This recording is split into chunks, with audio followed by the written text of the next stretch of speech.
Assalamualaikum warahmatullahi wabarakatuh. Kami dari kelas 11 IS3 Ingin menjelaskan tentang Bab 7 mengenai alat tercela.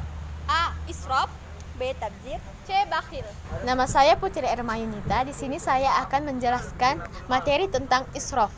A. Israf. Satu, pengertian israf, berlebih-lebihan. Dalam bahasa Arab disebut juga dengan kata asrofa, yasrufu, israfan, yang berarti bersukaria sampai melewati batas.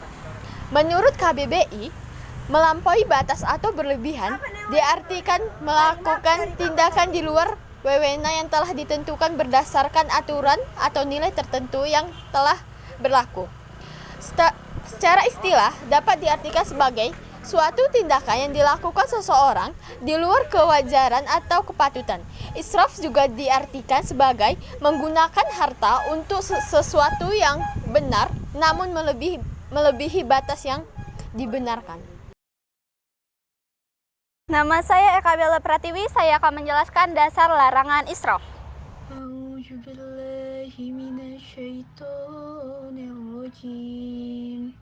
Bismillahirrahmanirrahim.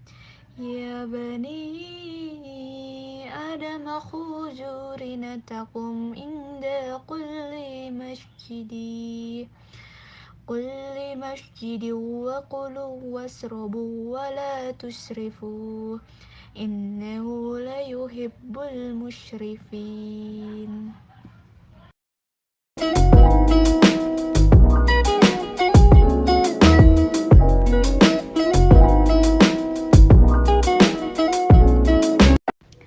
Kulu wasrabu walbasu wa tasaddaqu fi ghairi israfin wala makhila. Sadaqallahul azim. 3. Contoh perilaku israf. Contoh perilaku israf itu ada 7. Yang pertama, israf dalam makan dan minum. Misalnya, bermewah-mewahan dalam makan dan minum. Yang kedua, israf dalam pakaian. Misalnya, menggunakan pakaian yang terlalu panjang ataupun terlalu pendek. Yang ketiga, israf dalam penggunaan air. Misalnya, tidak mematikan keran sehingga airnya terbuang percuma. Yang keempat, israf dalam penggunaan listrik. Misalnya, tidak mematikan lampu sesudah dipakai. Yang kelima, israf dalam alat komunikasi. Misalnya, berlama-lama bermain handphone ataupun bermain game sehingga lupa akan sholat dan waktu istirahat. Yang keenam, israf dalam ibadah. Misalnya, menunaikan sholat lail semalam suntuk sehingga ketiduran dan lupa akan sholat subuh. Yang ketujuh, berlebih-lebihan dalam segala hal itu mubah sehingga mengalahkan hal yang wajib dan sunnah. Di sini saya akan menjelaskan tentang dampak sikap israf. Perilaku israf merupakan salah satu perwujudan dari sikap ingkar terhadap nikmat Allah Subhanahu wa taala. Allah memberikan rezeki berupa harta, usia. Kesempatan ini harus kita pergunakan sesuai dengan keperuntukannya. Tidak boleh berlebih-lebihan. Misalnya, orang yang diberi rezeki, maka rezekinya itu harus dipergunakan sesuai dengan kebutuhan yang ada. 5. Upaya menghindari sifat israf. Islam mengajarkan sifat kebersahajaan atau ifah. Setiap muslim dilarang mengikuti ajakan nafsu atau panggilan syahwat.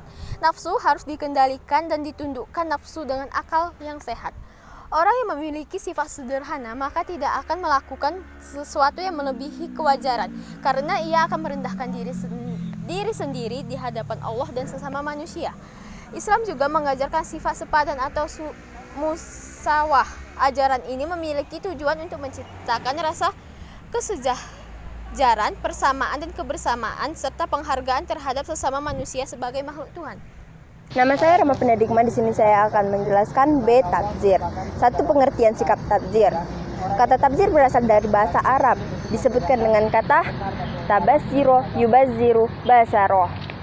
Dalam tafsir Departemen Agama diartikan suatu perbuatan yang menghambur-hamburkan uang.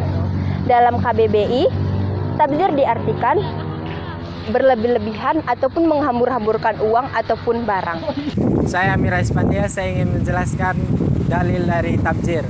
wa ati dzal qurba haqqahu wal miskina wa ibnas sabili wa la tubadzir tabzira innal mubadzirina ikhwana syayatin wa kana syaitana li rabbih kafura. Shadaqallahul azim. 3. Contoh perbuatan tabriz. Tabriz adalah membelanjakan harta pada jalan yang salah atau tidak hak. Contohnya, A. Memberi sumbangan untuk kegiatan hura-hura dan kemaksiatan, misalnya acara pesta minum-minuman keras. B. Mengonsumsi makanan yang tidak ada manfaatnya dan justru membahayakan. C. Membeli sesuatu yang tidak diambil manfaatnya. D. Kongko yang tidak jelas tujuannya.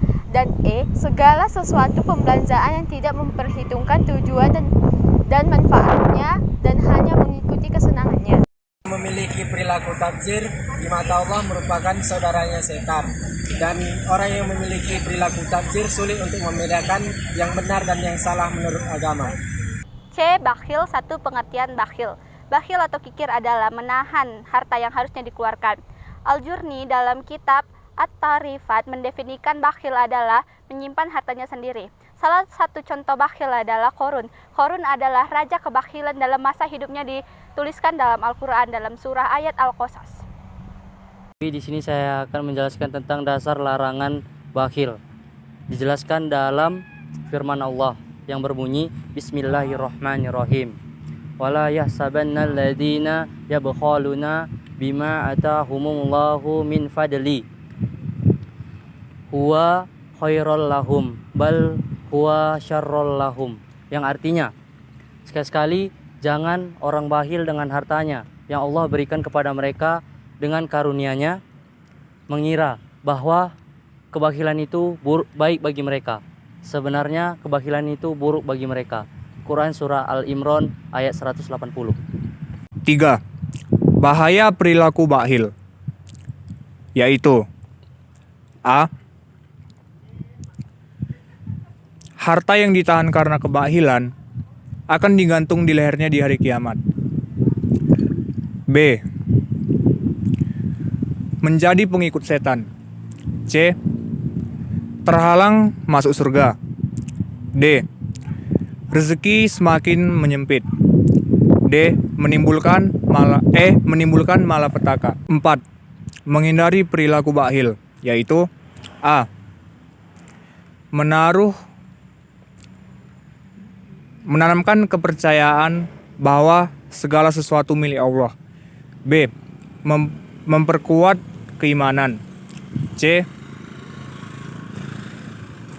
Melakukan kegiatan sosial dengan infak dan bersedekah. D. Memohon perlindungan Allah dari sifat bakhil atau kikir. Sekian video dari kami. Wassalamualaikum warahmatullahi wabarakatuh.